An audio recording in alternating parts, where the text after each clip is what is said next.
सुनिललाई किन टोल्दै बसिरहेछ? ओहो एकछिन गएर सोध्नै पर्यो। सुनिललाई किन हौ यस्तो साह्रो टोलाएर बस्नु भयो? टोलाउनु पर्यो नि त भाइ। यहाँ बाइकको दाममा कार आइरहेछ। यहाँ मान्छेहरू हेर यस्तो चर्को घाममा बाइक स्कुटरमा कुदिरहेछ। मात्र 2,50,000 बाइक भन्दा नि सस्तोमा आइरहेछ बाबु यो गाडी। ओ हो र भने म लिनुपर्छ है क्या हो? कति भन्नु भएको प्राइस फेरि? मात्र 2,50,000 2 दिनको अफर। 2,75,000 अनि त्यो पनि मारुति सुजुकी कम्पनीको। ल है। अब यसो घाममा अब बाइक चढ्नु भन्दा अब गाडी चढ्नु पर्यो भने यसो अब अलिकति मसँग त अलि आम्दानी कम छ हैन? हैन हाम्रो कस्टमरहरूलाई यसो भनिदिएको हामीले त अब बाबुलाई विस्तारै गरौँ ल। ल 2,75,000 मै गाडी आइसकेका रहेछौँ हैन?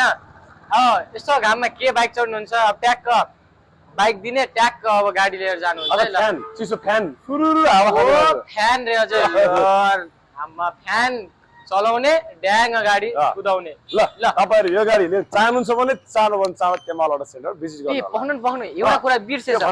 प्राइस भनेछ मोडेलै पो भन्न बिर्सेछ। ओ मोडेल भन्नु हुँदैन यार, झम्डेर आउँछ अहिले साथीहरु यार। हो र? ए ओहो यो गोप्य कुरा हो। यो गोप्य एकदम। त्यसो भए अब मोडेलको अब कुरा गर्दाखेरि अब तपाईहरु आफै आउनु होला हैन हैन? अब प्राइस सुनिहाल्नु भयो होला। बाइक भन्दा नि सस्तो प्राइसमा आइसकेको रहेछ। ल छिटो भन्दा छिटो कहाँ आउनु पर्ने रे दाइ? तेमाल अटो सेन्टर। तेमाल अटो सेन्टर आउनु पर्ने। अब यसको ढिला नगर्ने लोकेसन नि भनिदिनु न त ल। कोटेश्वर 32 काठमाडौँ बालकुमारी पुलको मुखैबाट नरेपार जाने खोला खर्ड। थप जानकारीका लागि तल दिएको नम्बरमा डाइरेक्ट कल गर्नु होला। हस् त धन्यवाद।